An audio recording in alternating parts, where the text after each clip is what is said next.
Check 1, 2, 3, 4, 5, 6.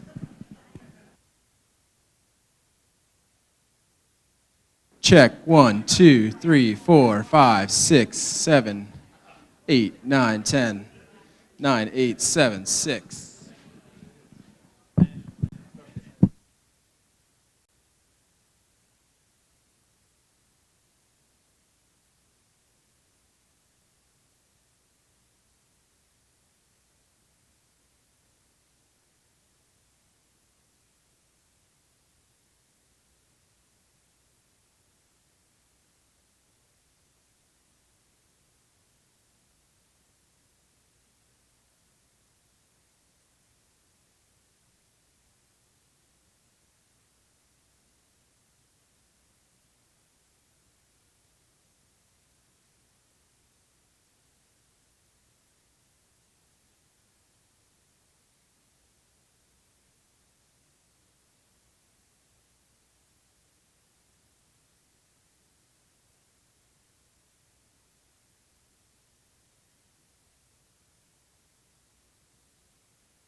Good evening and welcome, everybody. My name is Dan St. Hilaire. I used to be the executive counselor representing New London back when it used to be in the 2nd District. Now it's in the 1st, and also the former Merrimack County attorney for New London. I've got the great pleasure of introducing to you a man who I truly believe is going to make a real difference for our nation and for all of you people here in this room tonight. I'm told this is actually his 55th town hall meeting. I'm not sure if that's right.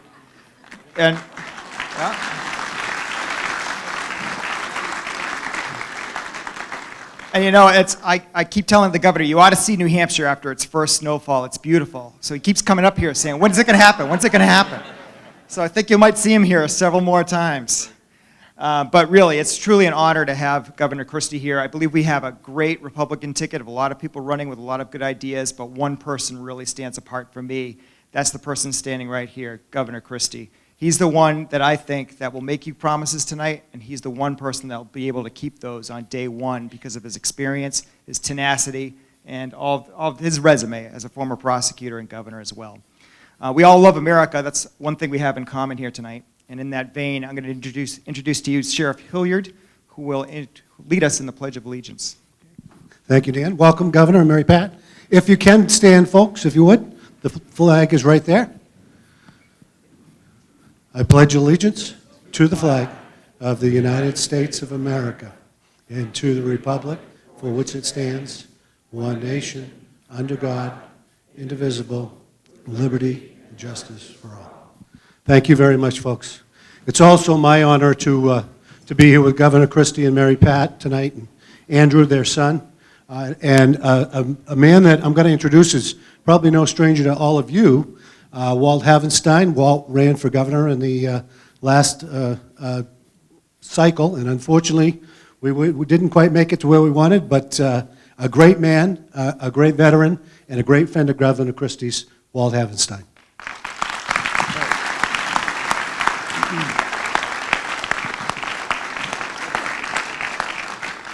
It's wonderful to be back in New London. Michelle Holton was the first citizen of New Hampshire that supported my campaign, and I think we did our first town hall right here. First and foremost, Merry Christmas. I'm so glad I live in a country where I can say that to you freely. Leadership matters. About 6 weeks ago, I was at BAE Systems in Nashville talking to several hundred of my former colleagues about leadership. And the 4 things that we always look for in leadership, whether it's in the military, or it's in business, or in our families. Character first. Experience second. Temperament third. And fourth, consistency. Those are the 4 characteristics of good leaders. Governor Christie exhibits those to a T. But most important to me, when I think of the President of the United States and candidates who would ask for our vote, is someone who I would entrust my son to or my granddaughters to in providing for their safety and security in this troubled world. Ladies and gentlemen, the person running for president that I would entrust my family to is Governor Chris Christie. Governor, welcome. Thank you very much. Thank you. Some of the most fun that I've had here in New Hampshire I had last year when I came up here 5 different times to campaign with Walt and Judy. He would have been and should have been the governor that New Hampshire needs now and would need in the future. His integrity, his honesty, his forthrightness made me so enthusiastic as the chairman of the Republican Governors Association to come up here and invest our time and energy in supporting his candidacy. And I tell you, New Hampshire would be in much better shape today if he were in Concord. And Walt, thank you for your service to our country and to the state.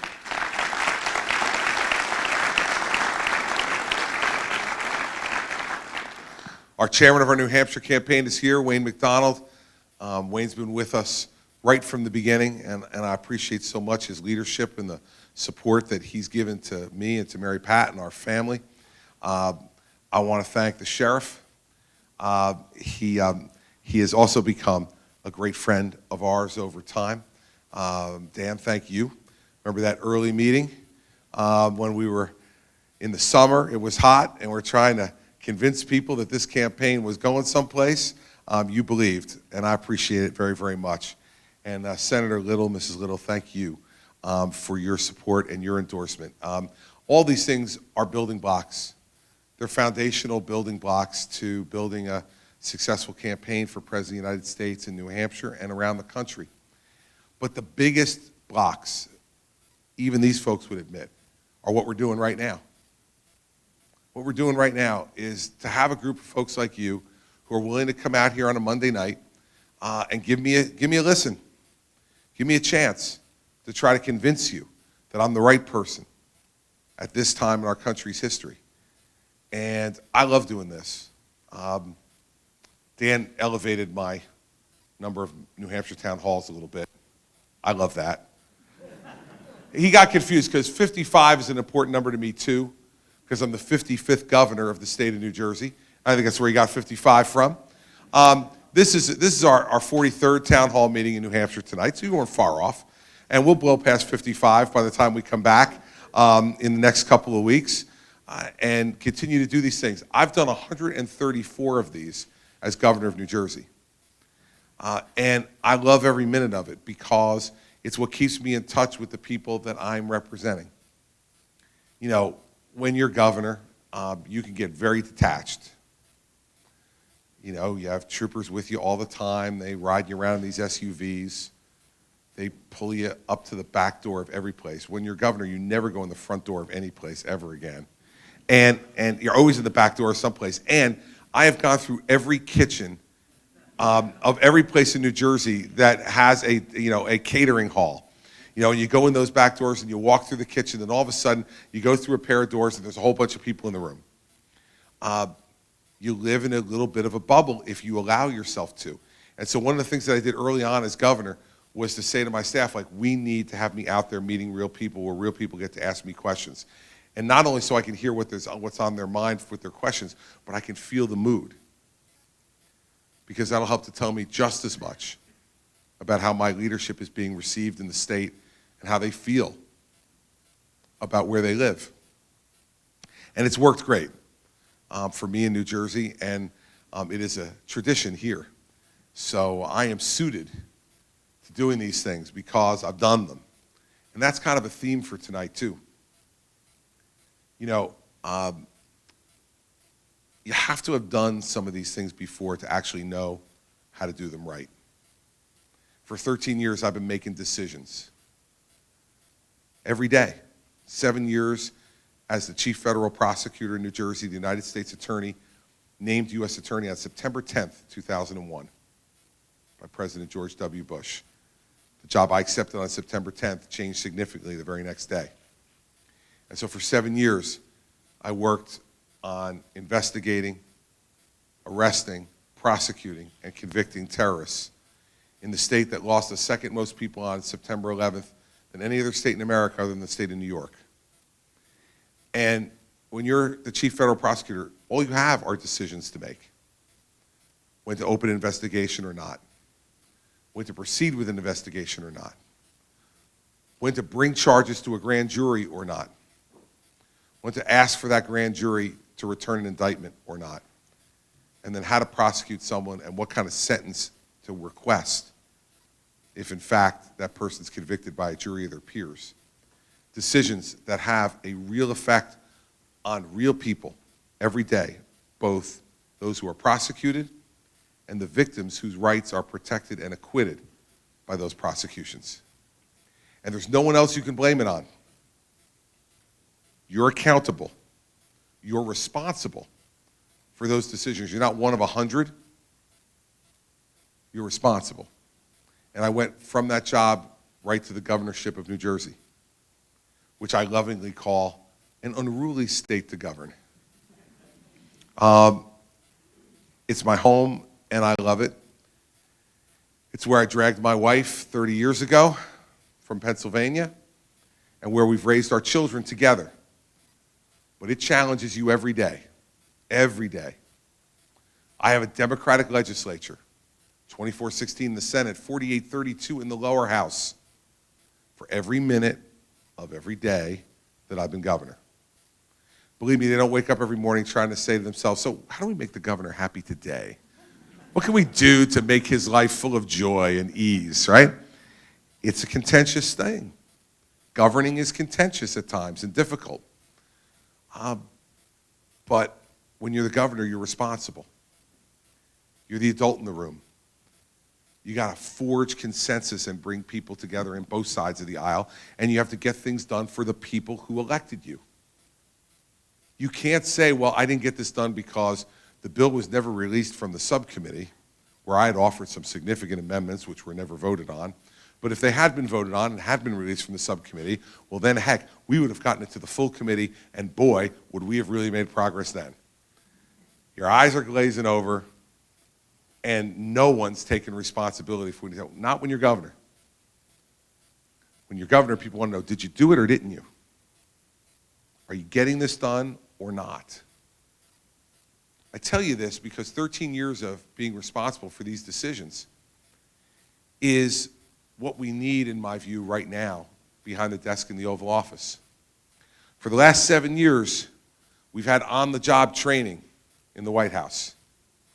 A guy who the largest staff he ever managed before he took the most difficult and responsible executive position in the world was 30 people. 30 people. A handful of the people in this room was the most that Barack Obama was ever responsible for managing. And yet, as a country, we gave the reins of the most complex, largest, most difficult to manage government the world has ever seen in the hands of somebody who had never made a consequential executive decision in his life. And we wonder why we're so frustrated and angry with this government.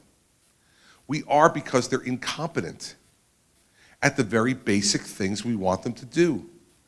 They're incompetent at protecting our borders. They're incompetent at providing safety and security for the American people in the homeland.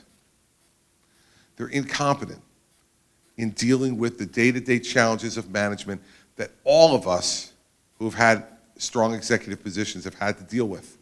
Who to hire and who to fire. How to deal with the issues that come up across the desk like that every day. They don't execute. You heard this week, the Department of Homeland Security said 120,000 people who had been given visas had their visas revoked. Okay? Where are they? We don't know. Who are they? We don't know. You know, why did you revoke them then? I don't know who they are or where they are. What's the use of revoking them? These are the basics, everybody. This is, you know, what Vince Lombardi you would have called the blocking and tackling. The basics of what you need to do to have a competent team. We need to start there. We need to get back to basics in this country from a governance perspective. And I know how to do that. But the reason why it's so important to do it is because the stakes are so high. And maybe 3 or 4 weeks ago, we all would have thought the stakes are high, but not that high.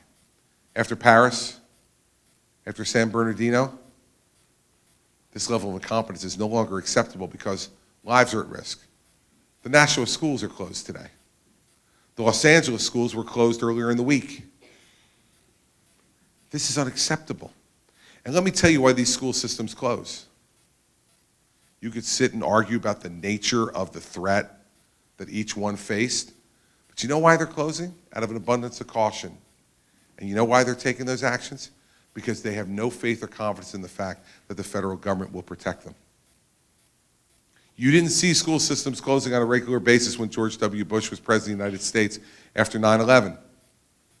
Because people believed, whether they agreed with the president or not on a particular policy, that they were doing everything they could to protect the safety and the security of the American people.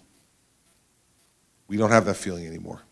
We have a president who wants to release more prisoners from Guantanamo, even though 30% of the prisoners he's released already have been verified to be back in terrorist activity by his own director of national intelligence. 30% back in the terrorism business because he decided to release them from Guantanamo.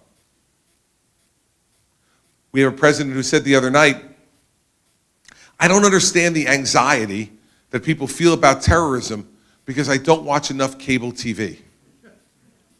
I didn't make that up, man. He said it. And then we had the woman who wants to succeed him, who said in the debate here in New Hampshire on Saturday night that as to ISIS, we're finally exactly where we want to be. Here's what I suggest to Secretary Clinton.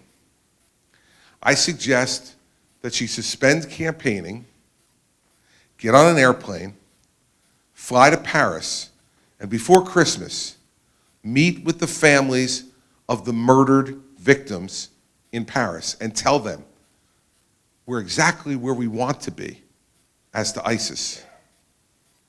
As they endure, not celebrate, endure Christmas this year without their loved one. I want her to look them in the eye and say, well, we're exactly where we want to be as to ISIS. Fact is that she's Secretary Happy Talk. That's her new name. That's all I'm going to call her from now on. Secretary Happy Talk. You know, the slogan for this administration should be, do you believe me or your lying eyes? Because the American people see, they see quite well. And she's standing there in this state 2 days ago trying to tell you that's exactly where we want to be. And then Martha Raddatz 3 times tried to ask her, Secretary Clinton, you designed the policy to remove Gaddafi from Libya.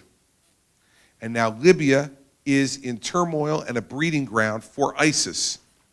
What measure of responsibility do you hold for what's happening in Libya? 3 times she asked her, and 3 times she refused to take any responsibility for what's happening in Libya. Here's why she's a hypocrite. Because if the Libya policy had worked out well, if we had had a burgeoning, vibrant democracy that replaced Muammar Gaddafi in Libya, she would be literally setting her hair on fire and running around the stage to get you to notice that her policy was a success. Yet, when it's a failure, she refuses to be accountable. See, she's never been a governor. Because when something goes bad, there's nowhere else to point. There's no other finger to point. When something goes bad, you have to be accountable. We cannot afford to put some United States senator, Democrat or Republican, in the White House for the next 4 years. They don't know how to take responsibility. They don't know how to be accountable because all they have to do is every once in a while vote. She is the worst example of it. See, I want to be president of the United States not for the power. I want to be president of the United States for the responsibility. See, because I believe if you give me the responsibility, that every day I will acquit that responsibility in a way that will make you proud of your vote. Doesn't mean you'll agree with every decision. You won't. And as I tell people in New Jersey all the time, if you're looking for the politician who's going to agree with you 100% of the time, here's my advice. Go home and look in the mirror. You're it. You're the only person you agree with 100% of the time. That's not what we should demand to people. What we should demand is that they're willing to be honest, have integrity, be clear and open and accountable for what they do as a leader. That's what I've been taught for the last 13 years. That's what I've learned each time I've had to make a decision. The decisions that were good and the decisions that didn't go so well. And anybody who's human is going to have both. You look at your own life, you know you've got them. We all wish we could take some of those decisions back. But a truly responsible, accountable person can't. And the stakes are too high. Because if a Center for the Developmentally Disabled in San Bernardino, California, can be a target for a terrorist attack, that means that everywhere in America is a target for a terrorist attack. It's a different world, everybody. This isn't Al-Qaeda anymore. Al-Qaeda wanted to do the big things, the USS Cole, American embassies, the World Trade Center, the Pentagon, the Capitol building. They wanted to do big things. ISIS has said all they want is what they call the sweet taste of American blood. We're dealing with a different opponent now, and we got to act differently. And we need someone who knows what they're doing. And that's exactly who I am and what I'll be if you give me the chance to be President of the United States. And I'm here tonight not to give you some big, long speech. I'm here tonight to hear what's on your mind and answer your questions. So let me tell you what the rules are. In fact, in New Hampshire, there's only one rule. In New Jersey, when I have town hall meetings, there are 4 rules. It's because it's New Jersey. Got to have 4 rules. New Hampshire, I've only needed 1. You raise your hand, I call on you. You get to ask me a question. See, this is not like those other town hall meetings that I hear other presidential candidates hold in New Hampshire. You don't have to write down your questions on the way in and hand them to staff, then have staff read them, and then decide which ones I'm best at answering, and then give me those, and then I read them and answer them, and everybody thinks we've had a town hall meeting. Now, I have to say the truth, it would not be fair of me to name the candidate who does town hall meetings that way. It wouldn't. But her initials are Hillary Rodham Clinton. So we're going to give you a real New Hampshire town hall meeting tonight in New London. I appreciate you coming and being here, and I look forward to answering your questions. So raise them up, and let's see who's got questions here. Yes, sir. And they're going to bring a microphone to you so that everybody in the room can hear you. Good evening. Good to see you again. Thank you, sir. Here's my question. Right now, our nuclear weapons labs are run by private corporations. Now, among other things, they work to earn as handsome a profit as they can. My question is this: should profit guide our nuclear weapons policy in particular and our defense policy in general? The answer is no, but also the answer should be, I don't believe the two necessarily have to be mutually exclusive. So, if a great company is contracting with the government and can provide the appropriate service for the people of this country in the nuclear area or other defense areas or other areas of the government, and they make a reasonable profit while providing a good service, I have no objection to that. I'm a capitalist. I have no objection to it. If what you're saying by your question is that what will drive their conduct first is how much money they make versus whether or not the job is done the right way, then that is completely unacceptable. But let me just warn everybody that in some of these examples, and let's take it out of the nuclear example for a minute, you remember in the immediate aftermath of 9/11, there was a decision made by the government to change all private security guards at our national airports to government employees, the TSA. And the idea was, well, if they're government employees, they'll do the job better than the private guys who obviously failed by allowing people on the planes with box cutters and everything else. We've now seen over and over again in the last 6 or 7 years spot checks and tests that have been run at the nation's airports with TSA employees where they're missing 80 to 90% of the weapons that are being brought on to airplanes. So all I would say to you is that if the premise is that if profit is put ahead of competence and service to the government and the people who are paying the bill, that's unacceptable. If, in fact, we can find a way to have folks in the private sector who do the job extraordinarily well, and in the process, they make a profit that is not gorging, a reasonable profit. I'm a capitalist. I have no problem with people providing service to the government and the private sector for a reasonable profit. But that's where management comes in. That's when who's responsible comes in. And you have to put responsible people in charge of those issues to make those kind of determinations. And if you don't put responsible people in charge, you could wind up getting the worst of both worlds. You could get gouged and get a lousy product on top of it, which is the worst of the scenario that you lay out. That's it. Now, along those lines, I have a Christmas present for you. Hey, how great to be in New London. Okay. This is a summary of a report on nuclear risk reduction. The primary author, and it was a panel of military people from around the world. The chief author is Marine General James Cartwright. So, for you, I hope you find it useful. Excellent. Something to read on the bus. I'm driving to Portsmouth tonight after I leave here. So I got a bit of a ride. Mary Pat wants to take it for me. No, maybe she could read it and summarize it for me. Or whatever. Here you go. Here you go, honey. Take it. Thank you, sir. Appreciate it. Look forward to reading it. Yes, sir, up there. They're going to come up and get you one?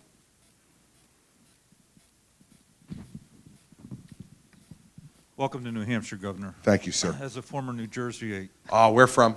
Phillipsburg. Phillipsburg. Beautiful. Very well. Just building a new high school in Phillipsburg. That's right. That's right. Proud of that. I think one of the biggest things, the biggest threat that's facing our nation right now, other than terrorism, is the size of our debt. Yes, sir.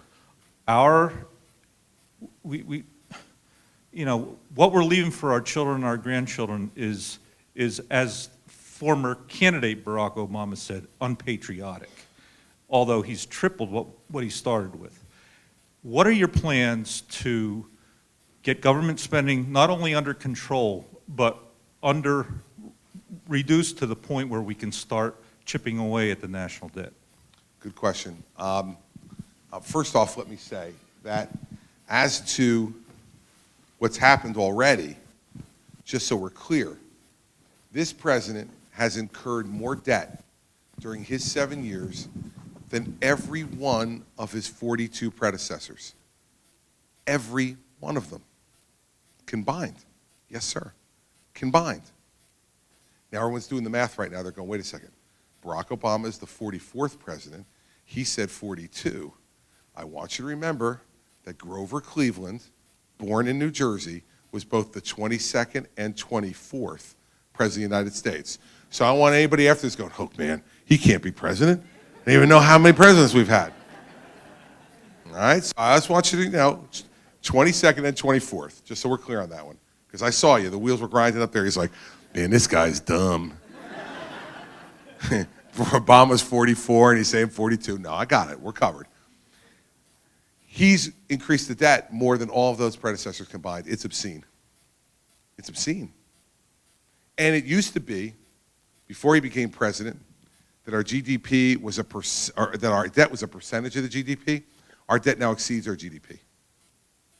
I mean, that's a bad place to be. So what have I proposed to do? First, I'm the only candidate in this race, to this day, still, it's amazing to me, and I proposed this in April, who has put forward a detailed entitlement reform plan. Why do I lead with that? 71% of all federal spending, as of today, is spent on entitlements and debt service. 71%. Just to give you some measure of comparison, when Jack Kennedy was elected president 55 years ago, it was 26%. So 55 years ago, we spent 74 cents of every federal dollar on tomorrow. 55 years later, we spend 71 cents of every dollar on yesterday. What we borrowed and what we need to pay folks who are no longer working. Now, people ask me, why do you lead with entitlement reform in a campaign? It's the third rail of American politics. Anyone who touches it dies. I decided I'm not going to touch it, I'm going to hug it. And here's why. It's like what Willie Sutton said about why they rob banks. He said, because that's where the money is. If you want to deal with the national debt, you better deal with entitlements. And by the way, remember this, debt service at a time when interest rates are near zero. Wait till those interest rates, and they've started to go back up, and wait till they really start to go up. That debt service number will climb significantly. So, here's the good news and the bad news. The bad news is that I have a 12-point detailed entitlement plan. The good news is I'm not going to go over all 12 points right now. You can go to chrischristie.com if you're having trouble sleeping. Go to my website, read the plan. It's been scored by the Congressional Budget Office, not by me, by the Congressional Budget Office, and it scores out at saving over $1 trillion over the next 10 years. I'll give you the 4 big points that most people care about. They involve Social Security and Medicare, because those are the 2 entitlement programs that are the most expensive and that the people care about the most. On Social Security, point 1 is we've got to do something that we should do in response to a blessing. The blessing is that we're living longer. The average life expectancy of a woman today in America is 83 years old. The average life expectancy of a man is 79. She started to laugh. This lady started to laugh. That's because they're going to live 4 years longer than us. Here's the thing, though. 10 years ago, we were 6 years behind you. Now we're 4. We're gaining on you. And that 4-year vacation you were hoping for at the end of your life away from us, you may not get it. You may be stuck with us the entire time. But these programs were created at a time when people died in their mid-60s.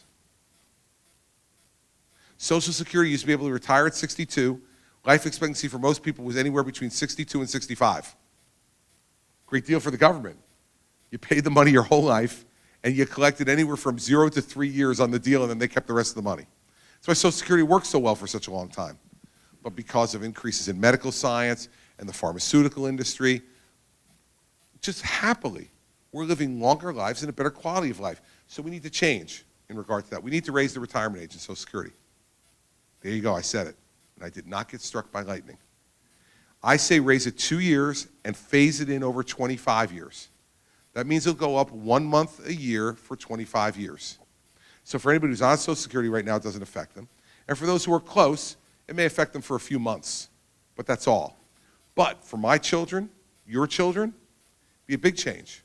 They'll take the whole 2-year change. But you know what? By the time they get there, the life expectancy can be even longer than that. And in the short term, what we do is extend the absolute solvency of the program. Secondly, we have to means test Social Security. All right, so what do I mean by that? If you make over $200,000 a year in retirement income, you have stopped working, and from the money you have invested, which would be, you'd have to have at least $4 to $5 million liquid to throw off $200,000 in income, do you really need a Social Security check? Let me think about it for a second, okay? I know you paid. I know you paid for it. But here's the thing.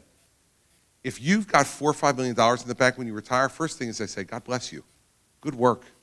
You raised a family, you worked hard, you had a great career, and you saved all that money. Congratulations. Second thing I'd say to you is God bless America. It's the only place in the world you could have done that. And here's the problem. Our books are unbalanced. And the only way you balance the books, everybody in this knows this, from a business to your own personal checkbook, is either more money in or less money out. There's no magic.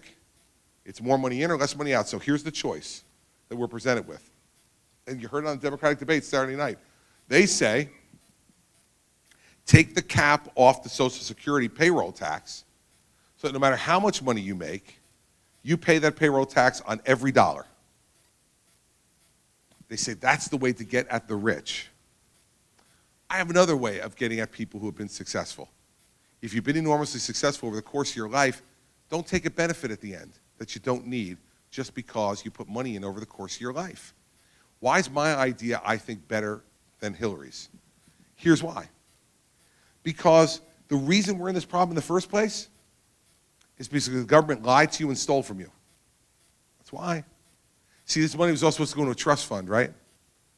Oh, it's in the trust fund. It's in, as Al Gore called it back in 2000, the lockbox. You all remember that, right? Now you're saying to yourself, do I remember Al Gore saying that? Or do you remember the guy who played Al Gore on Saturday Night Live saying that? It doesn't matter for purposes of this conversation. Whichever one you remember, you remember. There's nothing in the lockbox. It's a stack of IOUs. The government has already spent all the money. They spent it. They stole it from you. So here's my question. If you got a choice between giving more money or not to a government that's already lied to you and stolen from you, why would you give them more?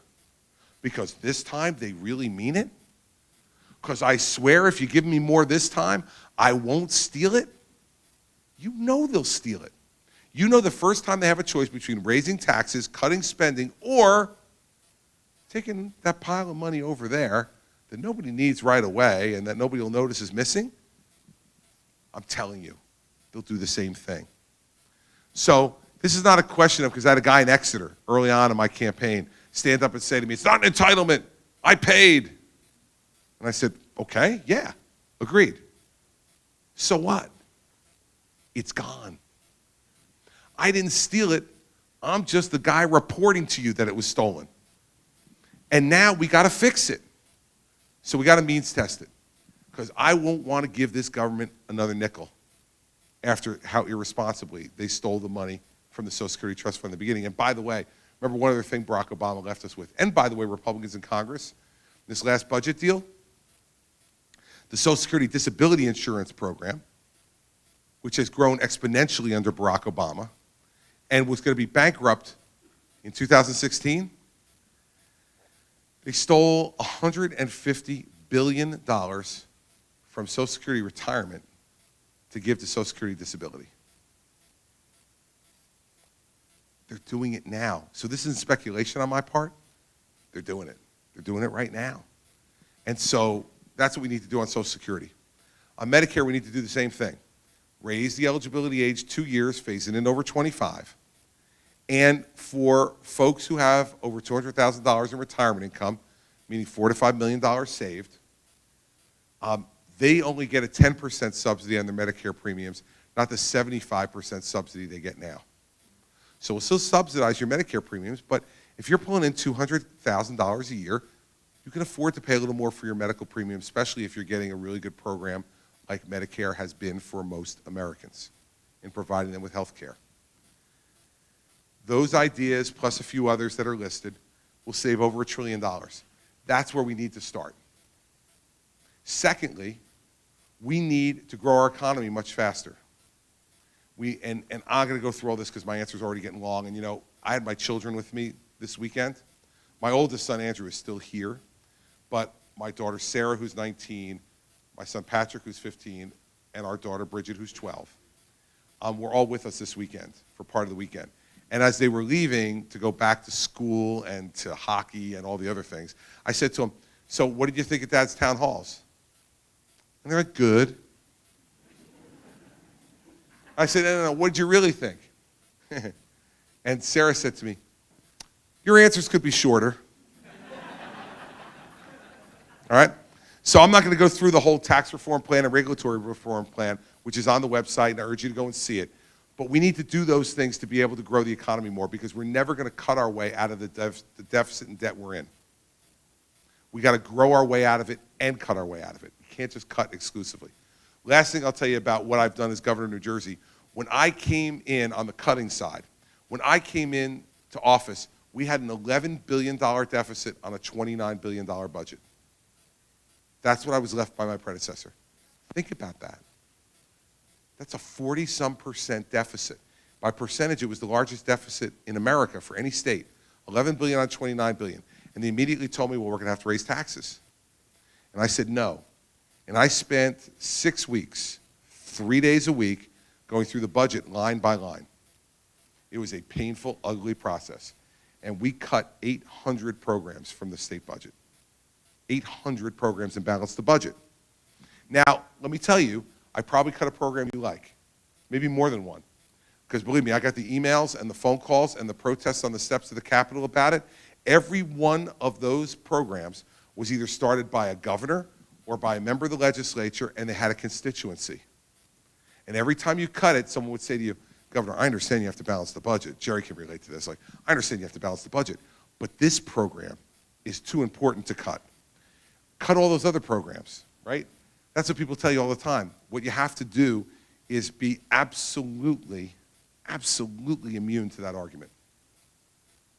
We are saddling our children with the most monumental debt the world's ever seen. We got to cut spending in the federal budget. And there are going to be programs I'm going to cut that you're going to like, and if you come out of here tonight and you say you're going to vote for me, and then I become president, and then I cut a program you like, you're going to write a letter to me or send an email or something and say, I can't believe it, you bum, I voted for you in the New Hampshire primary, sent you on a rocket ship on your way to the presidency of the United States. You get there and you cut my fill-in-the-blank program, which means so much to me and my family. You're terrible. I'm telling you, I've already got the form letter figured out that I'm going to send back to you. Send back to you, dear fill-in-the-blank, I told you I was going to do it. Very truly yours, Chris Christie, President of the United States, okay? So that's the way we'll deal with it. And I hope I get to send you that letter, buddy, because if I do, that means this has been a pretty good year for me. All right. How about this young lady in the back? She's got a Superman shirt on, which attracted me immediately to her. Hi, Hi, how old are you? 11. And what's your name? Courtney. Okay, Courtney, what's your question? So what are you gonna do if you become president? What are you gonna do for schools and for kids' education? Good question, Courtney.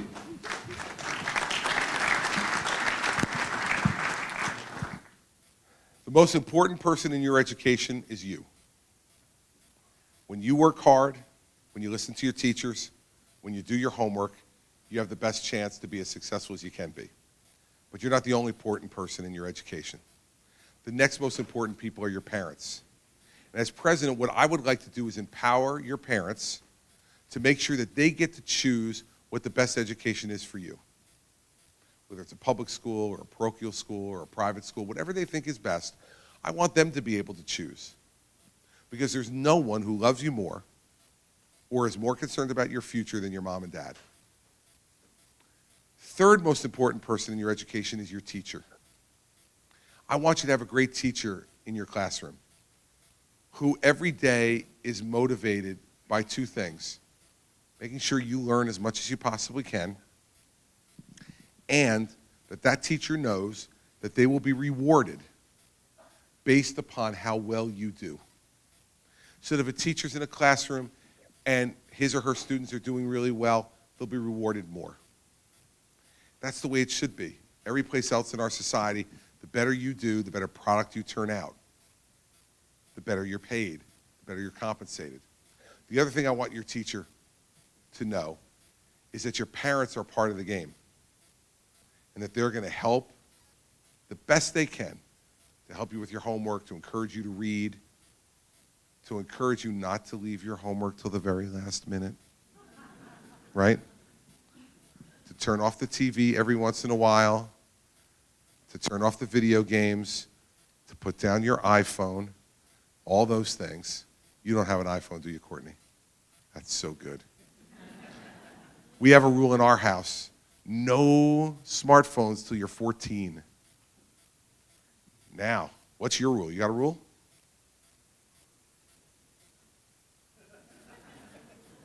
See, so I want you to get as few distractions as you can and get focused on your work. The last thing I'll tell you about education is we spend lots of money on education in this country, but we're not spending it all the right way. Do you have a big backpack you carry every day with lots of books in it?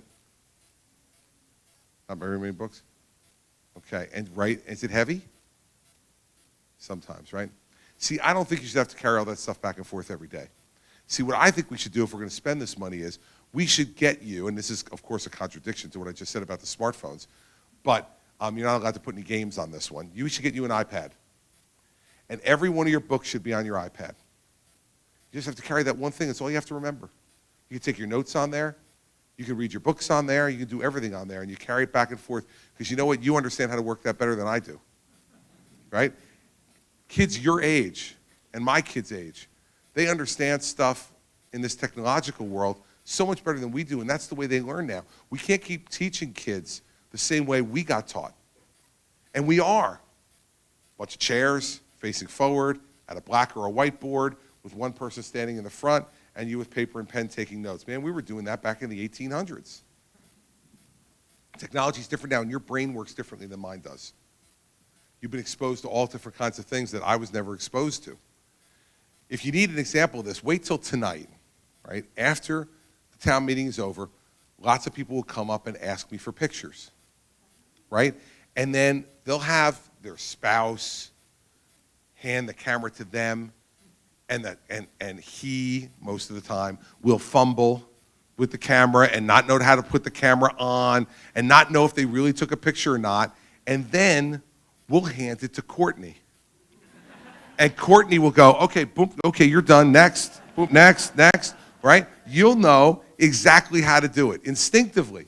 So we need to use that because that's the way your brain works. So let's use technology much more. It would be a great thing for us to spend some of our education money on in this country rather than fighting unions and bloated contracts and all the stuff, and the politics of all this that gets in the way of teaching you.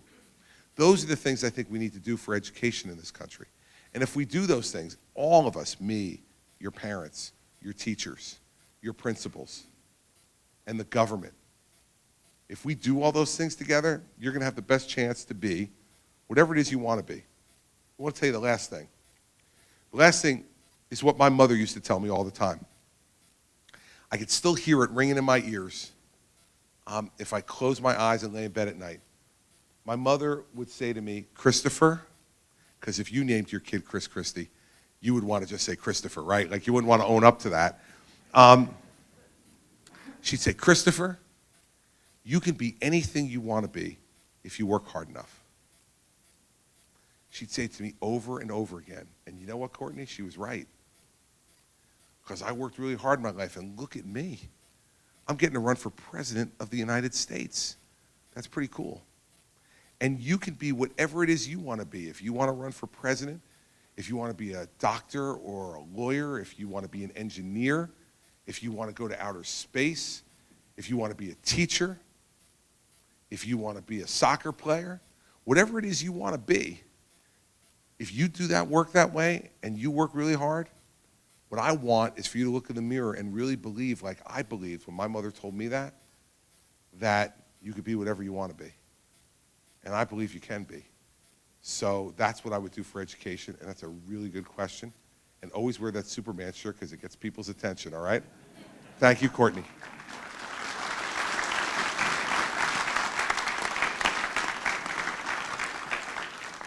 Thanks, Governor Christie, for being here in New London. My pleasure.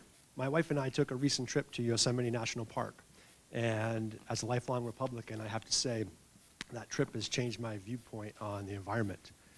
And I also see the younger generations in my family possibly leaning a little more to the Democratic side, and it seems to mostly be revolved around environmental issues. So I was wondering if you'd be willing to pledge to help protect our national parks from commercial activities, such as possibly drilling in the Arctic, or even here in New Hampshire. This trip has changed my outlook on Northern Pass, coming through part of the White Mountain National Forest. I'd just like to get your thoughts on your environmental stance. Sure. Listen, I don't think there's anybody who has a family, raises children, and loves this country that wants anything other than clean air and clean water and open spaces to be able to explore and enjoy with our families. And I've done a lot in New Jersey, without boring you with the record, on buying more open space and protecting our environment. I'll tell you a little bit about that so you know what I've done. But like with everything else in life, there has to be some balance, right? So I can't be extreme and shouldn't be extreme one way or the other. So in New Jersey. We've done enormous things to help expand our state parks in the state to grow and to thrive, and giving them some more funding and giving them some more rules to protect them. We also have set up an energy policy where 53% of all the electricity generated in New Jersey is generated by nuclear. And this has done a lot to keep the air cleaner. We also now are the third highest solar producing state in the country. And you go out tonight after this, you're going to win a lot of drinks at the bar if you ask anybody who are the top 3 solar producing states in America, right? They'll get the first 2, Arizona and California. Easy, right? See how many states, and get 1 drink for every state that they miss until they get to New Jersey, okay?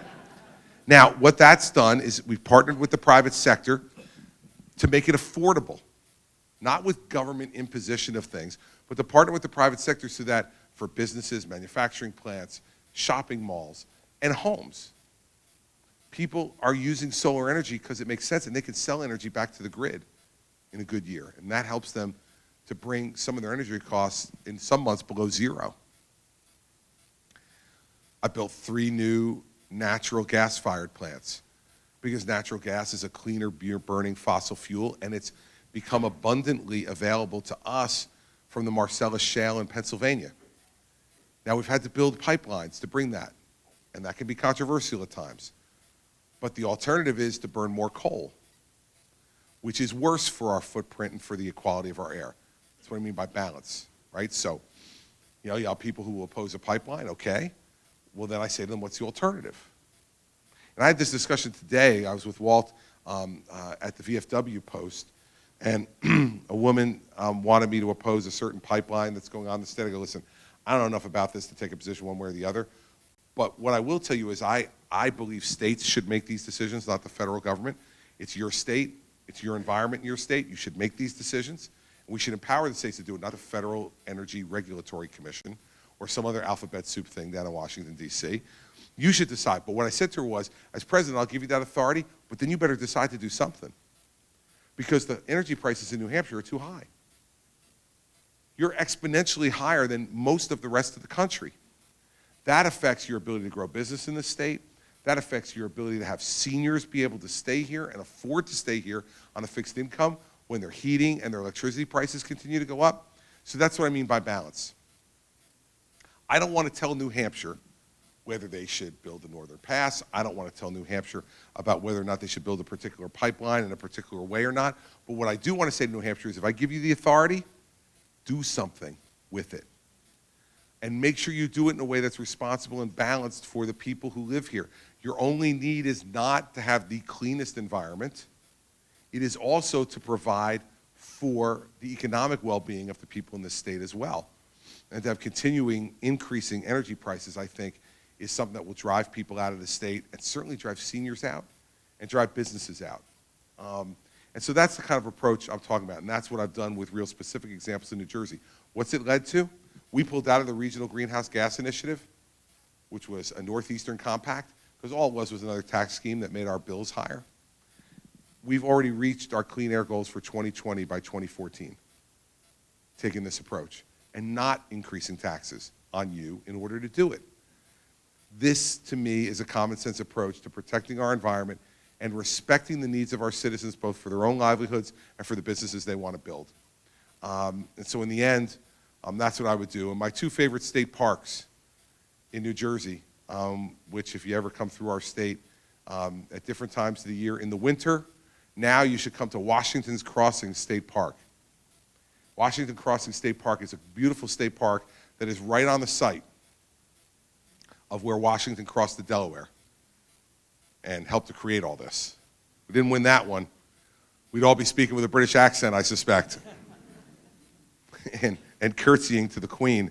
And then if it's the summer, I want you to come to Island Beach State Park, right on the Jersey Shore.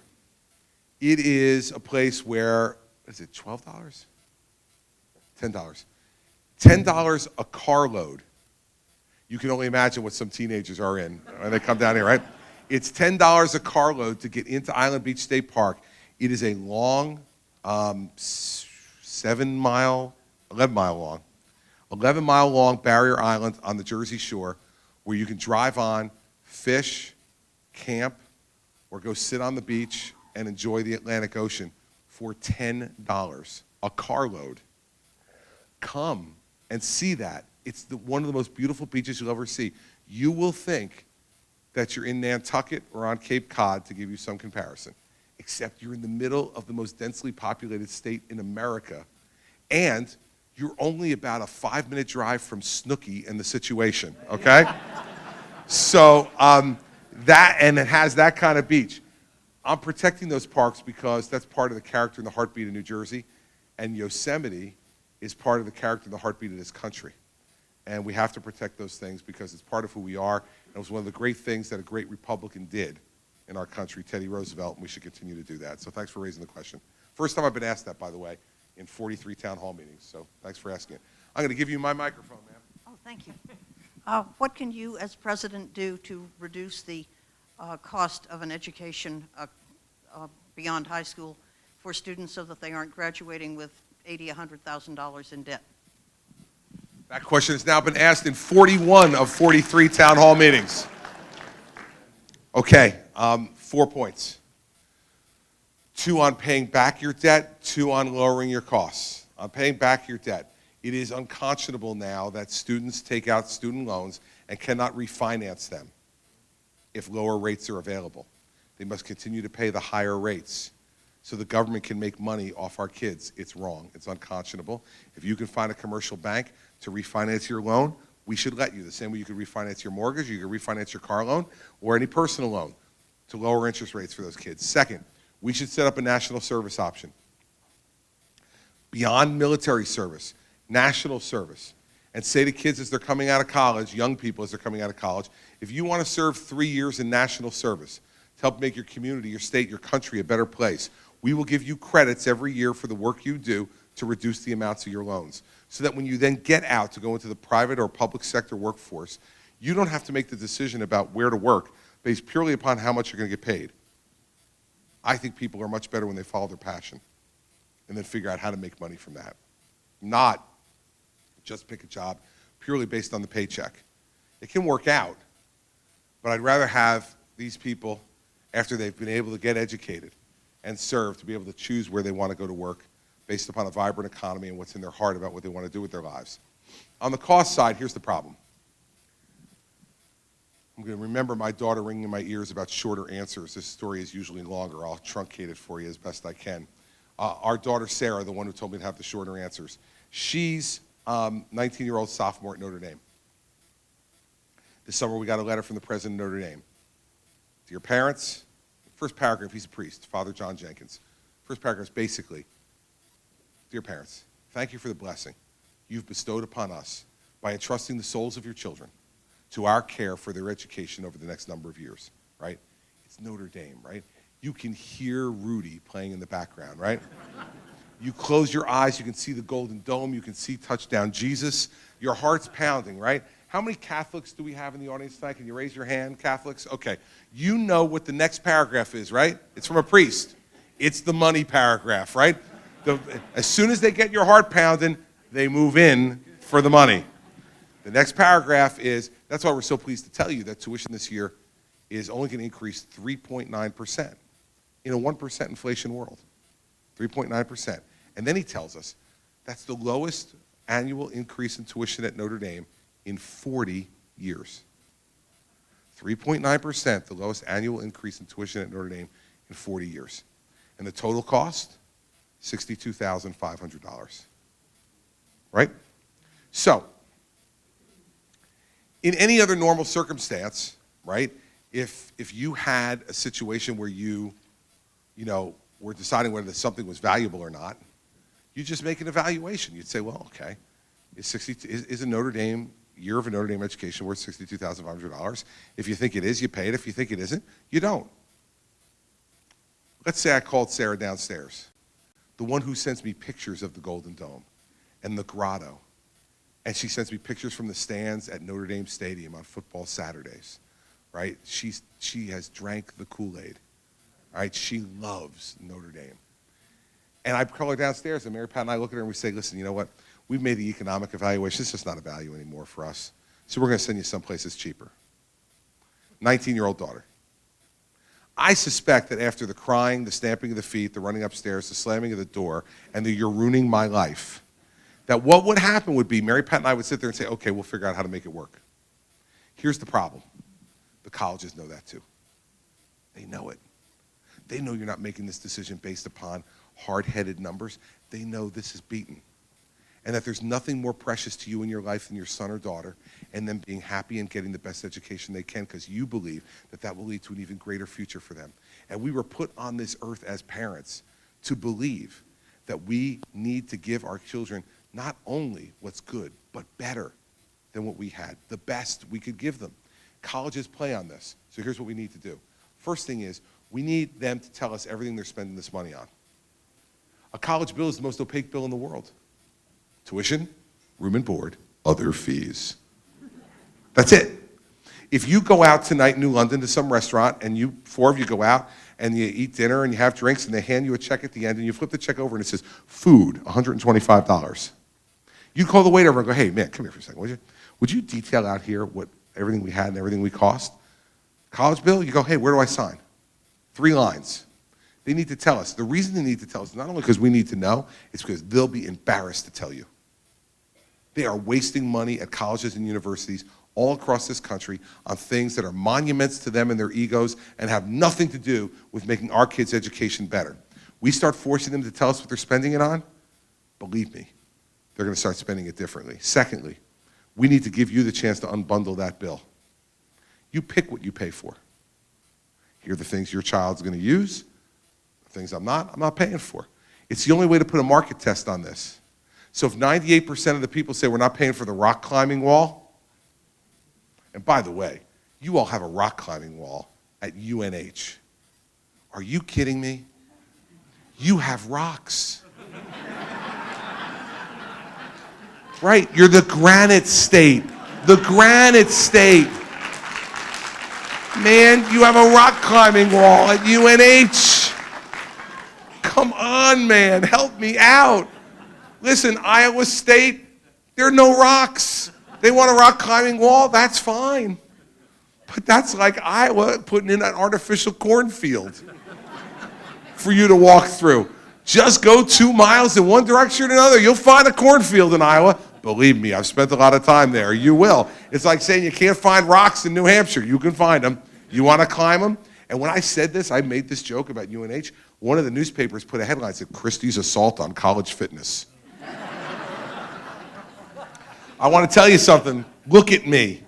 I've assaulted fitness in many ways. This was not one of them, okay?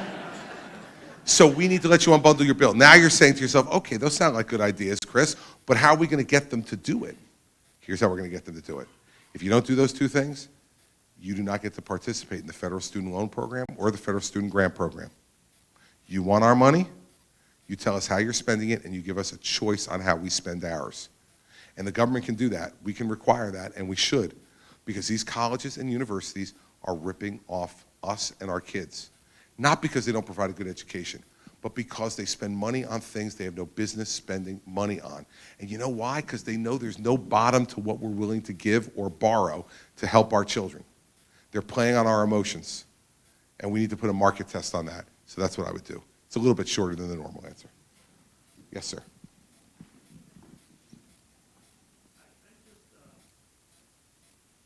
Go ahead, try it again. Come on, guys. Who's working the malt box? Give her mine. Here, you take mine. I'm just an average worker, and I know a lot of our conversations have to do when we're talking about who's running for president. And when we talk about you, and this is no disrespect, one of the biggest things I hear all the time is shady. How do you convince me, and right now my vote is wide open. I love everything you're talking about tonight. But how do you convince me that you're not shady and you're actually here to help us? Sure. Well, what makes me shady? Because I'm from New Jersey? Well, hell, I can't change that. But like, I mean, it's hard for me to answer that, like, because I don't think I'm shady, right? So it's almost like, how do you answer a negative? Like, why aren't you shady? Oh, I don't know. Because I'm a good father and I'm a good husband. Because I was a good son and still am to my dad. Because in a time when I could have been out making a fortune, in a lot of other ways, I've decided to dedicate the last 13 years of my life to public service. Having my wife out-earn me every year. And I mean every year of our marriage. Every year of our marriage, she's made more than me. But that's the sacrifice that we've made together. I tell things as I see them. And sometimes people like that and sometimes they don't. You know, like when I told people in New Jersey to get the hell off the beach when the hurricane was coming. Some people like that, some people don't. When some protester, after I told him 4 different times that he could have a private meeting with me to talk to me about whatever it is he was yelling at me about, would not sit down and shut up, I told him to sit down and shut up. Some people like that, some people don't. I get that. In the end, though, I've never been accused, ever, of using the public trust to put money in my own pocket. I've never been accused of doing anything criminal. I've never been accused of doing anything that was in my own personal interest rather than in the public interest. Now, you can disagree with my decisions about what I think's in the public interest, but it didn't benefit me personally. It's just my opinion. And when you run and you get elected, you have the right to make those decisions on your behalf. And if you don't like my decisions, you can boot me out. That's what the democracy is all about. But it's hard beyond that for me to answer for you why I'm not shady. It's like, you know, we got to get over in some respects, because someone yelled out because I'm from New Jersey, we got to get over these regional things. You know, this country has got to respect each and every place that's part of America for its differences. All right, so let's talk about New Jersey for a second. If all you do is watch TV, I understand why you might think that New Jersey is shady, right? Tony Soprano, Snooki and the Situation from the Jersey Shore. You know, New Jersey in popular culture is exaggerated. Believe me, Tony Soprano is not wandering around New Jersey. I can't tell you how many times, like I get people come to me and say, do you know Tony Soprano? I'm like, you know he's a fictional character, right? I knew James Gandolfini before he passed away, but James Gandolfini was a nice Italian guy from New Jersey who went to Rutgers and became an actor and played Tony Soprano. Snooki and the Situation are from New York. Yes, from Staten Island. They parachuted those people into New Jersey to our beach and made you all think they're from New Jersey. I tell Andrew Cuomo all the time, take them back. They're yours, Andrew. Take them back. I don't want them. She just wrote a book that one of the first chapters is Why Governor Christie Hates Me. Snooki. I said to her, I don't hate you. I just don't want you here because you make people think bad things about our state. Our state is a tough, gritty, working class state. We're also, by the way, the second wealthiest state per capita in America. We're the most densely populated state in America. 8.9 million people in a little thing this big. We're also the most ethnically diverse state in the country. More different ethnicities live together in New Jersey than any state in America. We have the second most Muslim Americans in New Jersey of any state in America other than Michigan. If you watch TV, you'd think all there were a bunch of Italian people hanging out and eating pizza. Not the case. So, in the end, the best advice I can give you, beyond telling you that, is you got to use your gut. If your gut tells you that I'm not your cup of tea, don't vote for me. Because I'm not going to change. This is who I am. And it's where I'm from. And it's how I was raised. And there should be some comfort in that for you. Because, you know, I'm not going to change what I believe to try to get your vote. And I'm not going to change who I am to try to get your vote. But what I will tell you is, that if I'm not your guy, the good news is there's 12 other to pick from this year. Big choice. I would never want you to vote for me if you didn't trust me. Because in the end, the vote gets me to the White House, but if I don't have your trust and your confidence, I'm not going to be a successful president. And every time I make a decision, you'll wonder whether you made the right decision. When you go into the voting booth on February 9th, you or anybody else here, I want you to vote for me because you believe in your heart, as best as you can, that I'm the best person to be the next president of the United States. If over the next 6 weeks I win you over, I'll be thrilled. If I don't, you better vote anyway, because it's your responsibility here in this state. And even if it means you're going to vote for one of the other guys, maybe I can give you a list of the ones I'd like you to vote for. This might help me a little bit. But I appreciate you asking the question. And I appreciate you being honest enough to ask that question if it was on your mind. And that's the best way I can answer it. And if it gives you any light into who I am, great. And if it doesn't, it was my best shot. So I took my best shot, and thanks for asking the question. Yeah, I haven't been over here yet. Yes, sir. Right there. I'll give you mine. Governor, my wife and I just came from Brookside, and she told me to stand. Always do what my wife's telling me to do. We just came from Brookside. We lived there for 45 years. You know where that is. And New Jersey's probably, I don't know if it's the bluest state, but it's probably pretty close, yeah. And you came from probably one of the most Republican counties in the country, either number 1 or number 2. And you have been very successful in telling the story, and the people in New Jersey followed you. How do you do that with a lot of these other states that are, obviously a lot larger than we are? Sure. Well, first of all, just so that you all know, Brookside is a community in our hometown. It's a PO, it's a post office address, Brookside, but it's in our town, in Mendham, New Jersey, where we all live. So we were neighbors before you stole him too. I see so many people from New Jersey up here saying, I used to live in New Jersey. I'm like, thank you. Here's how we won in New Jersey. You were there and you know. How we won in New Jersey was that we just said to folks, here's the truth as we see it. And we said it in a very direct and blunt way.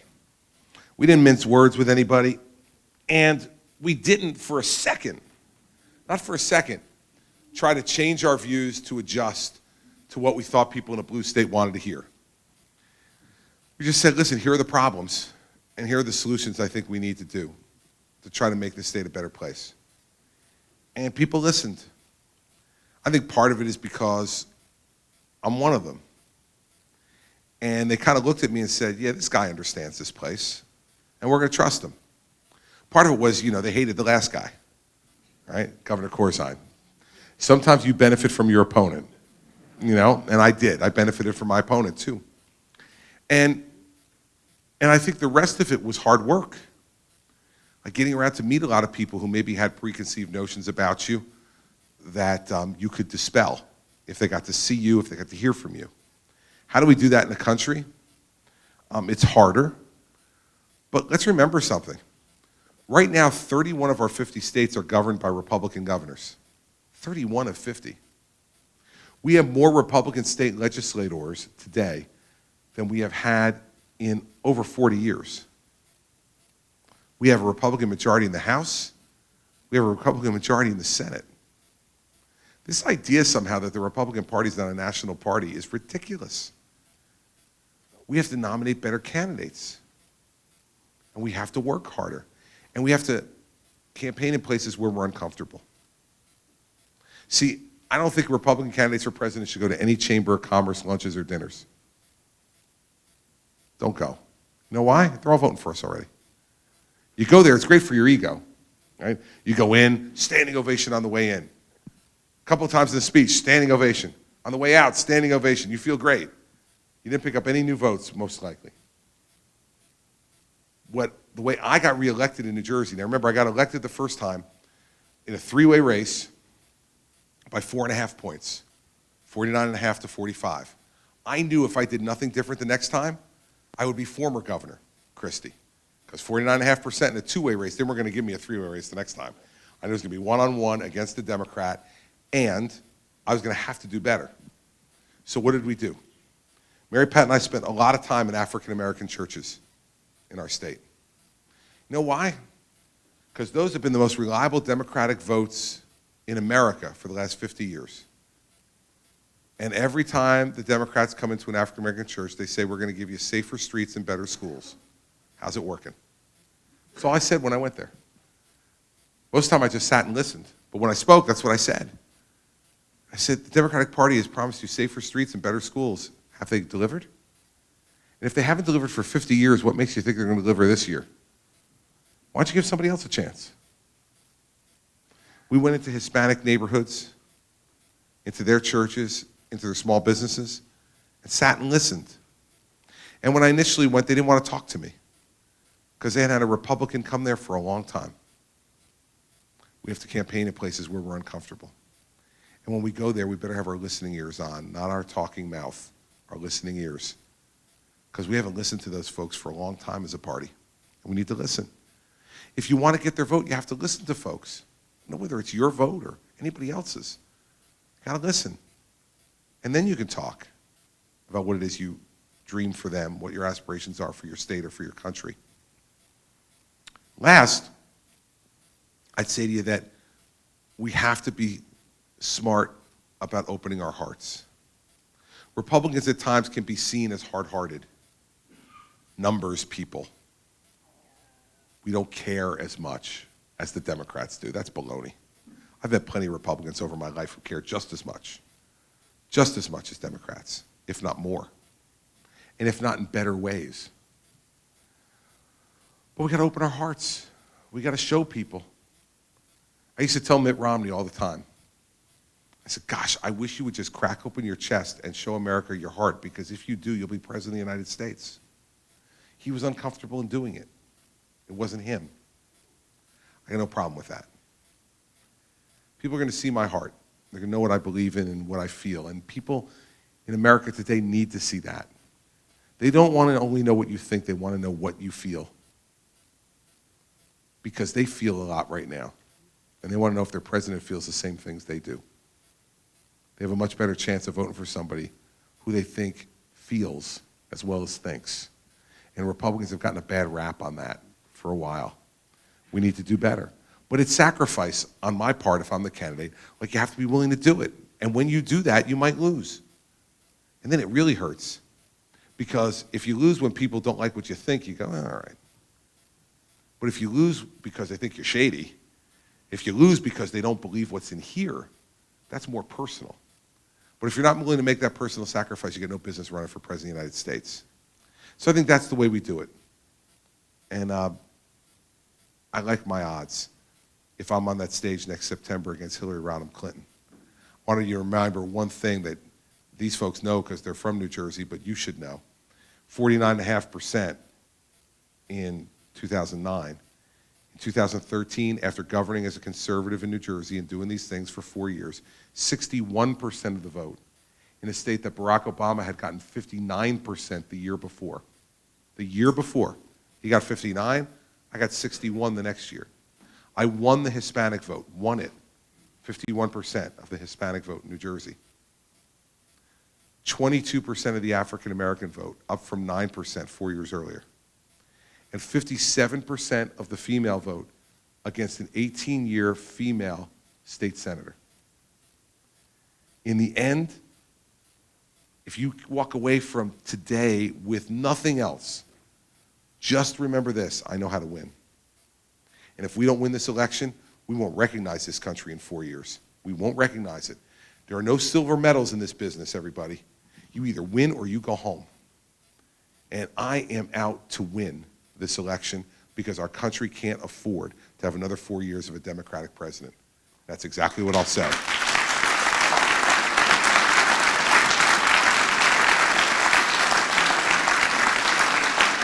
All right, my staff is telling me that I could take one more question, which means I will take two. Here's why. I want you to understand why.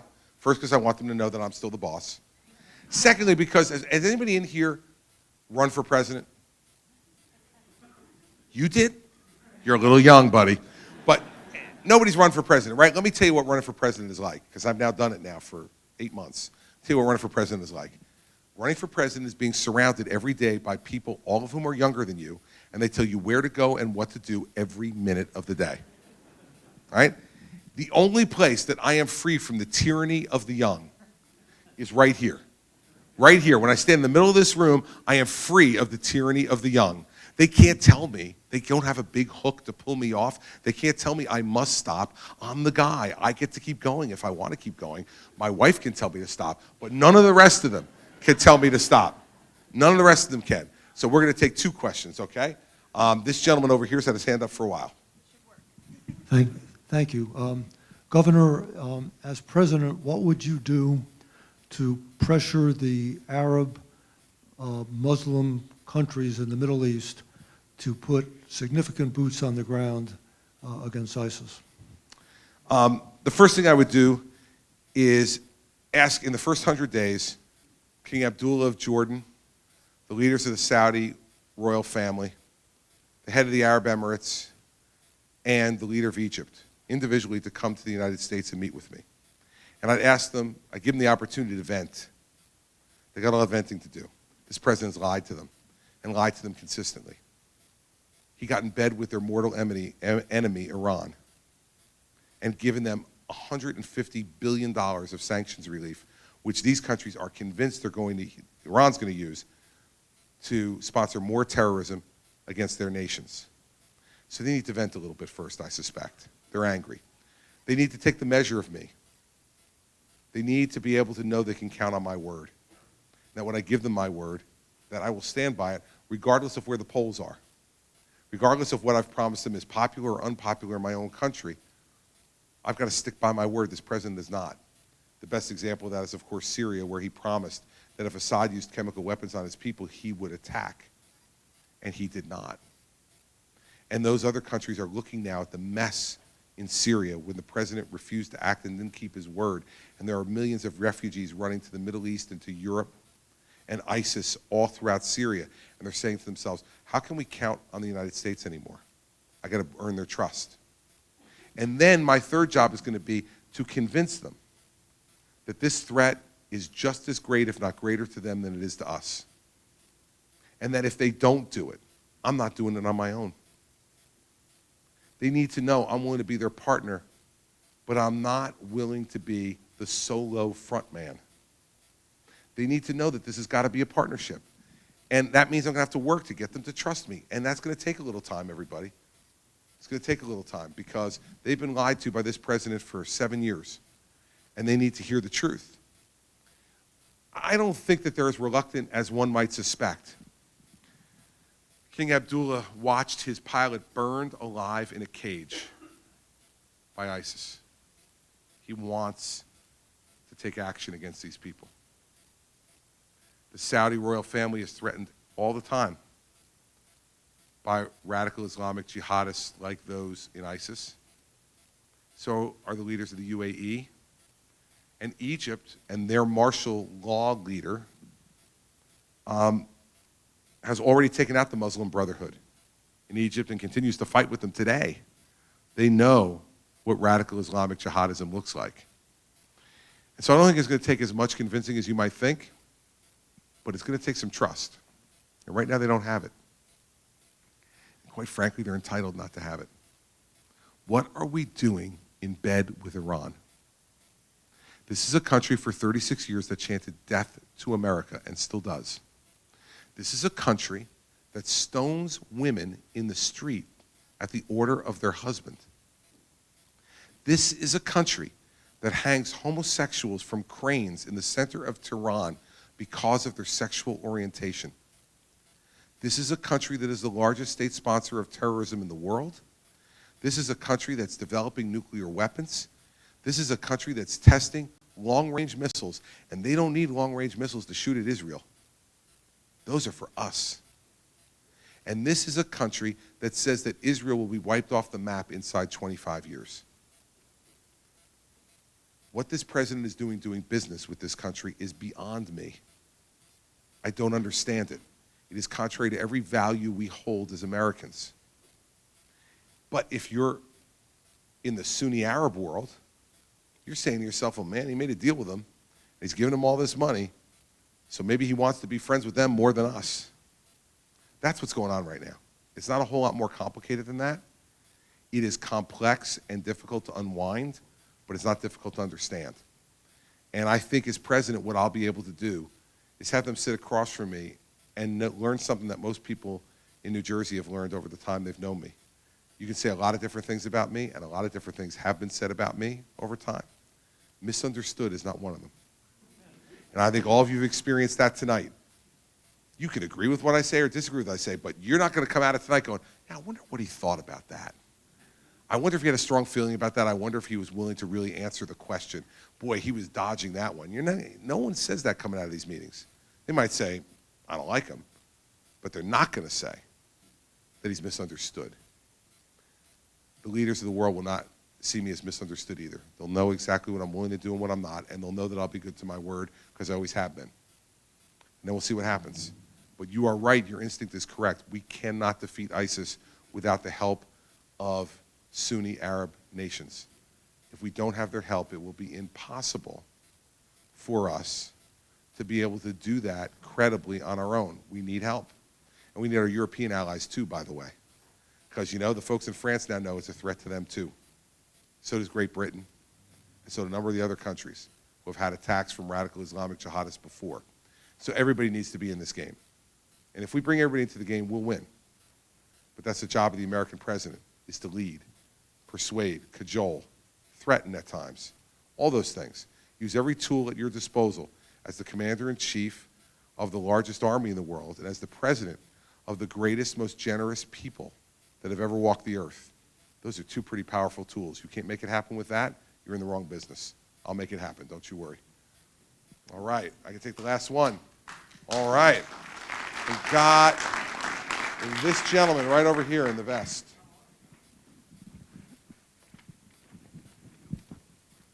Thank you, Governor. Thank you, my sir. name's Scott Nichols. I grew up here in New London, and it's nice to meet you. And Thank have you. you here. Thank you. I was a sophomore in high school when a man entered the town office in Newbury, next town over, and opened fire with a semi-automatic weapon. Killed the mom of two friends of mine. My wife and I now live in Southern California and not far from San Bernardino, where the father of one of our students was shot and killed. I now know two people who have been killed in mass violent attacks with guns. You know, it may score points to, mention ISIS and the threats to America and all this, but when the Washington Post and the New York Times release studies that say more people in America have been killed by homegrown extremists than by international terrorists, when do we consider gun violence a credible threat to our safety and security here? And what can you do based on your record in New Jersey, which is outstanding? You have some amazing gun control laws there, but gun control isn't everything. What can you do as president to win the hearts and minds of people to loosen our grip on these deadly weapons? Well, a few things. Good question. I appreciate it. What I learned as a prosecutor, and let me start off by agreeing with one of the things you said in there, which is gun violence is a threat to our safety and security. No doubt about that. It's a threat. The question then is, how do you address it? There may be some who think gun violence isn't a threat, but not many. I think most people in our country understand that violence with handguns is a threat. Here's what I learned as a prosecutor, is that threat comes almost all the time from criminals who get their guns through the black market, who are intent on other crimes to be perpetrated along with the crime of violence that they're perpetrating. And that one of the things that we did during the Bush administration was to crack down hard on felons who commit crimes with guns. There are significant laws on the books already. A felon in possession of a weapon, even in possession of a weapon, gets a mandatory 5-year prison sentence with no parole in the federal system. And if you commit other crimes, it stacks on top of it. We need to get these sociopaths off the street. So we need to start with that. Because if you look at the increasing crime in New York City right now, It's 11% increase in the murder rate. 18% murder rate increase in Chicago. Double-digit increase in the murder rate in Los Angeles. What you know is that the predominance of gun violence is being done by hardened criminals. Now, what gets the most publicity in spurts are mass shootings. Now, I would separate things like Columbine and Sandy Hook from San Bernardino. San Bernardino was clearly influenced and inspired by terrorist activity. And that needs a different type of approach from an intelligence perspective and a law enforcement perspective. I don't think those people killed the folks in San Bernardino because they're mentally ill. I think it is what their perverse interpretation of their religion drove them to do. That we just need to intervene before it happens. And that for that we need greater intelligence, we need greater law enforcement activity in that regard. Places like Columbine and Sandy Hook, as two of the most famous examples, you can say Virginia Tech, you can go through a whole list of them. And the one that you mentioned here as well, is almost exclusively occurs by someone who's mentally ill and who is either non-compliant with their medication or not being treated at all for their mental illness. Sandy Hook, for instance, those guns were owned legally. The mother had gone through background checks, and she had bought those guns and kept them in the house. She had a mentally disturbed son, which apparently a lot of people knew he had mental health issues. No one did anything about it. Not physicians, not neighbors, not friends, and not the mother. And the mother was the first victim of his mental illness, as you'll remember in Sandy Hook. First thing he did was took those guns and killed his own mother. And then went and killed those poor children at Sandy Hook, and then killed himself. We have to get real about mental illness in this country as it relates to violence. All other things as well, but certainly as it relates to violence. We've put forward laws in New Jersey that you referenced, some of which now say doctors can have a greater ability to involuntarily commit people who are non-compliant with their medication or are speaking out violently with a history of mental health issues. We need to give doctors the ability to do that, because oftentimes families are shamed. They're full of shame because of mental health issues. They don't want to talk about it. They don't want to seek advice for it from physicians or from friends, and they let it go. Whether it's the kid at Virginia Tech or the kids in Columbine or the kid in Sandy Hook, every one of these kids, there were signs, and you remember the interviews afterwards, they were like, yeah, we knew there was a problem. Well, we need to do something about it. The thing I'm worried about with more gun control laws, and you referenced they're not the panacea in your question, is that we've got so many on the books now. They're kind of like cotton candy after a while. You know, you get a little sugar high 5 minutes after it happens, and then a half an hour later, you don't even remember you ate it because it does nothing for you. What I'm concerned about with more gun control laws is that we're treating not the cause of the illness. We're just reacting to the result. The folks from San Bernardino bought those guns legally. Now, part of the problem on the terrorism side is that we're not using all the intelligence tools we have. When the government says they won't look, as a matter of policy, at people's Facebook pages. You know, let's get real here, everybody. We got to start doing that stuff. And we have to give broader authority to our intelligence communities to intervene. But for the day-to-day violence that we're plagued with in America, whether it's the random shootings connected to crime or completely unconnected to crime on the streets of our cities, or whether it's the mass shootings that almost always happen in our suburbs, we need to deal with those two problems directly. Empower prosecutors and get an attorney general who will make a priority prosecuting gun crime in this country. President Bush and John Ashcroft brought all of us together as U.S. attorneys in the first 4 months of 2002, 1 year into the administration, and said, you will make a priority in your office the prosecution of gun crimes. And we want to see statistics that back that up as we move forward. And when you look at the record, they got what they asked for, and it helped make America safer. we now need to deal with mental health. It's like addiction, and we're dealing with this in New Hampshire and all country as well. People are ashamed to talk about addiction. Same way they're ashamed to talk about mental illness. And as a result, we don't get the treatment we need. We think by locking people up on that side of things, it's going to help exclusively. It's not. We need to give people the tools they need to be treated.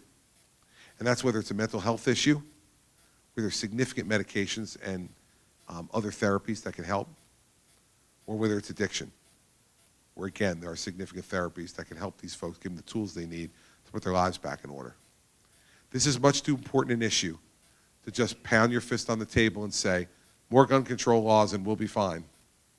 By the way, last point on this is that most of the time the people who are most burdened and inconvenienced by additional gun control laws are law-abiding people who want to have these guns for self-defense or for hunting or for collection, who have no intent in using them in a way that's violent towards another human being. It is a constitutional right. It's the Second Amendment. I don't think that the founders picked the order of the amendments out of a hat. Like the First Amendment was pretty important. Freedom of speech, freedom of the press, freedom of religion, no establishment of religion. Sound like some biggies. The Second Amendment was the Second Amendment for a reason. Because they were concerned about a strong centralized government, national government, that would commit tyranny over the people. And they wanted to give people the right to bear arms so that if the government ever got completely out of control, the people could take their government back. It's an important amendment. It does not mean that it is absolute. You can't yell fire in a crowded theater. And no one who has an extensive criminal record should have a right to buy a gun. But just putting another set of gun control laws on the books is not going to make us safer. We got to deal with the mental health issues that underlie these problems, because every one of these mass shootings, remember the kid in Colorado who shot up the theater with the big orange wig on and the crazy eyes? Like, you knew, right? The minute you saw him, you're like, oh man, this poor kid who nobody paid attention to and nobody got help for. And the only people in worse shape than him were the people he murdered. And so we need to deal with that. That's my view on it. It's a more complicated, nuanced answer than, yes, let's ban guns, but it's one that'll actually work. And that's what we should be focused on. And I have to tell you, it's an important question. And the issues you raised tonight, I have to tell you, in New London, you raised issues tonight that have not been raised, except for the student debt stuff, by a lot of other town hall meetings. Really interesting to be here tonight. I got a lot of different questions than I got before. And that's what makes these things so great, is that you all spend the time to really think about what you want to ask me beforehand, and they're really, really good questions. And so I want to first thank you for coming tonight. Really important. When people, I talk to people all the time when I go back to New Jersey, they ask me about what it's like to run for president in New Hampshire. I tell them, if you've gotten cynical about politics, if you've gotten cynical about politics and you think our system of democracy can't work anymore, come to New Hampshire. Because they wouldn't believe, all you people here tonight on a Monday night before Christmas, to take the time to listen to a candidate for President of the United States thoughtfully and considerately and honestly. That gives me great faith and hope in our democracy, that you folks are going to get the job done the right way.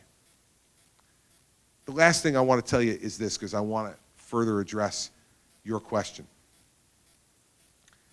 You know, you can go on my website. I hope you do. I was only teasing about the falling asleep thing. You might a little bit, but not right away. There's some nice pictures and other stuff on there that might keep you going for a little while. But just a list of proposals, a bunch of white papers, are not going to tell you exclusively who you should vote for president. That list of proposals is important because it's a roadmap for what kind of president I'll try to be. But it's not the only thing, because I suspect that many of you were in a town hall meeting in 1999 and 2000 when George W. Bush was running for the Republican nomination for President of the United States. And I suspect none of you asked him this question. Governor, if 19 people were to hijack 4 commercial airliners on the same morning, take them over, and fly them 2 into the World Trade Center, 1 into the Pentagon, and 1 crashing into a field in Shanksville, Pennsylvania, killing nearly 3,000 Americans, what would you do? I suspect none of you had the foresight to ask that question, right? So if we agree that I can't predict everything that's going to happen to me as president, and therefore I can't address it on a website, then what do we do? How do we make that selection? I will tell you in my heart when that happened, I believed that George W. Bush had the character and the strength to deal with that attack and to protect our country. Why did I think that? Because I got to know a little bit during that campaign who he was. Not just what he believed, but who he was. And this gentleman's question gives me the opportunity to do that. Here's who I am. I am the product of an Irish father and a Sicilian mother.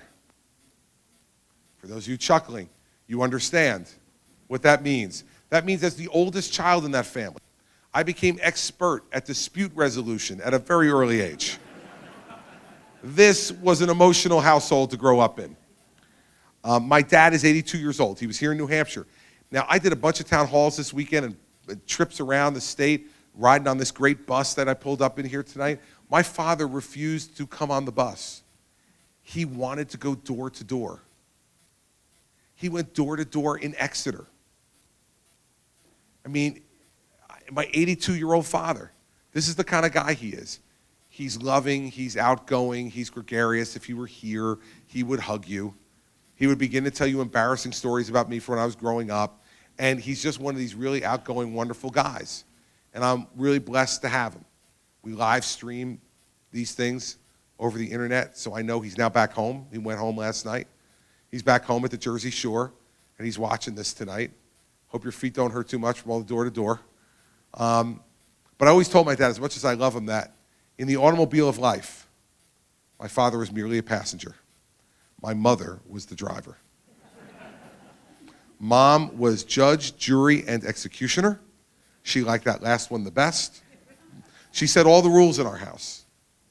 You know, my sister posted a picture today on Facebook that we were looking at on the bus of the time when my mother, really one of the rare times that my mother was soft and easy.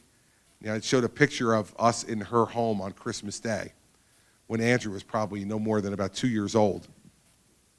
And it gave me a great feeling, great memory to see that picture of my mom again.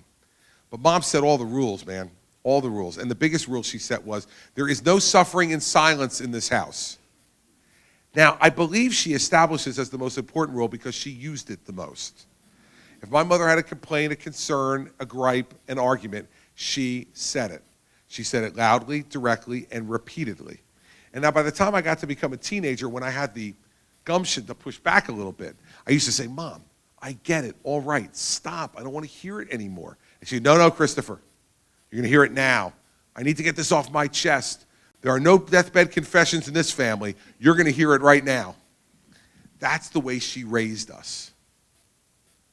That you needed to tell your loved ones exactly what you were thinking and feeling. I said I had a Sicilian mother because 11 years ago, my mom passed away. And she was diagnosed on Valentine's Day of 2004 with lung cancer. She had been a lifetime smoker. Started smoking when she was 16 years old. In 1948, before anybody really knew it was bad for you. And she got addicted.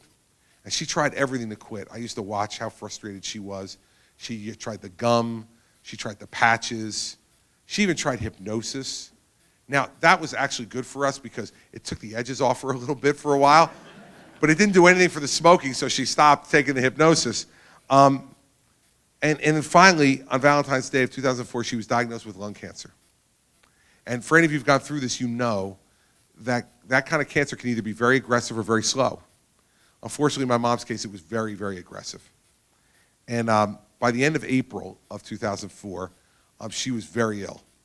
And I was off at the U.S. Attorney's National Conference in San Diego. And my younger brother called me in San Diego, and he said, listen, the doctors had to put Mom back in the hospital again. She's real bad. And they said that if you want to see her again, you need to come home now. So I got on the red-eye flight that night from San Diego. I flew across the country overnight. I landed in Newark Airport and drove the car over to the hospital where she was in Livingston, New Jersey, the town where I grew up. And I got there, and they had started to give her morphine.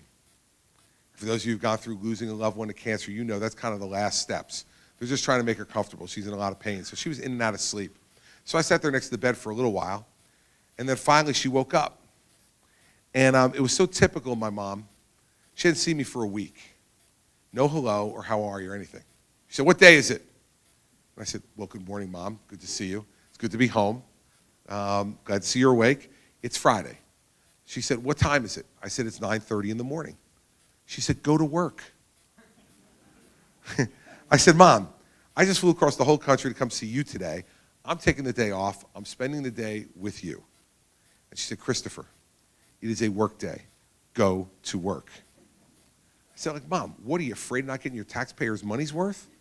Like, I'll make up the time. Don't worry about it. It'll be fine." She reached over and she grabbed my hand and she said to me, "Christopher, go to work. It's where you belong. There's nothing left unsaid between us."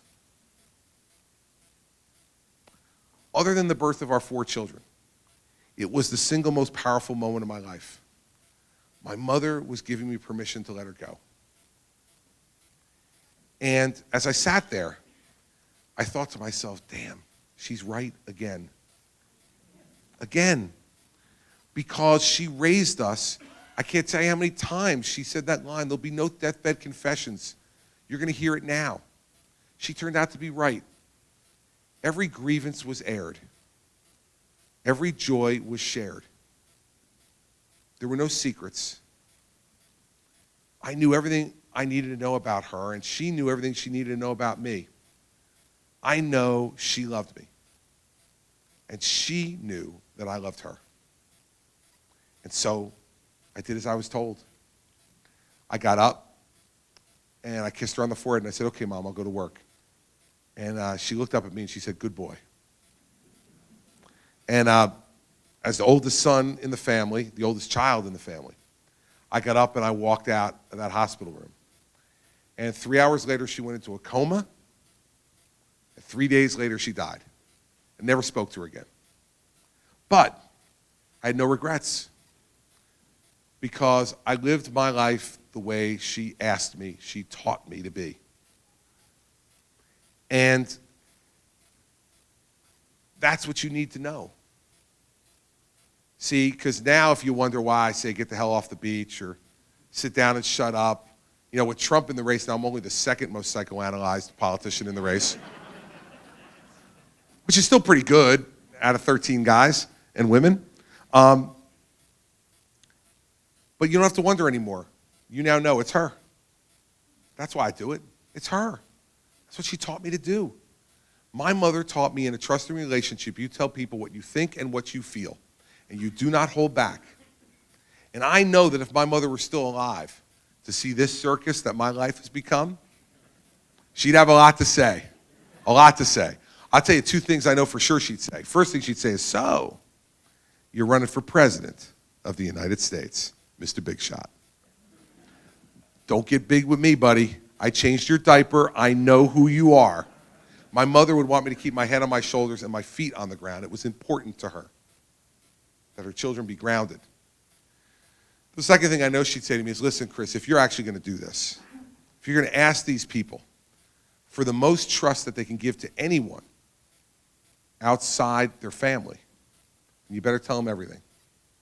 You better tell them exactly what you think and exactly how you feel. Because in a trusting relationship, that's what we do." And so that's who I am. And that's who I'll be. If you give me the chance to be president of the United States, you're never going to have to wonder what I think.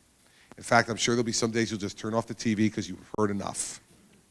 You'll never have to wonder how I'm feeling because you'll see it. I don't hide my emotions well. I wasn't taught that way. And so you'll see how I feel. You'll never have to wonder what I'm willing to fight for because you'll see it right in front of your eyes. And lastly, you'll never have to wonder how hard I'm willing to fight for you because you're watching me do it right now. There's nothing harder in politics than running for president of the United States. And if you want to win, you got to fight hard. And you can be damn sure that if I fight that hard to get there, I'm not going to stop fighting once I get there. I'm going to keep fighting for a country that I believe deserves that fight. And I don't think you'd be here tonight if you didn't think that this country deserved that fight as well. So this has been an entertaining campaign, really entertaining. You know, governors, former governors, senators, business people, a character. We've had it all. Been very entertaining to be a part of and to watch, but you know what? Showtime is over, everybody. It's game time. It's game time for this country. And you are amongst the most powerful people in the world, because you're going to take this race from 13 candidates down to 4 or 5 in 6 weeks. 6 weeks from tomorrow. New Hampshire has got that power, authority, and responsibility in your hands. You're going to pick for the other 48 states who they get to choose from for the next president of the United States. We're not picking an entertainer-in-chief. We're picking a commander-in-chief. And you need to have somebody who you know can do that job. That's who I am. That's who I want to be. If you give me the chance to do it, I will work as hard as I can every day to make you proud of the vote that you gave me. So I ask for your vote. I ask for your trust and your confidence. And I thank you for coming tonight very, very much. Thank you all.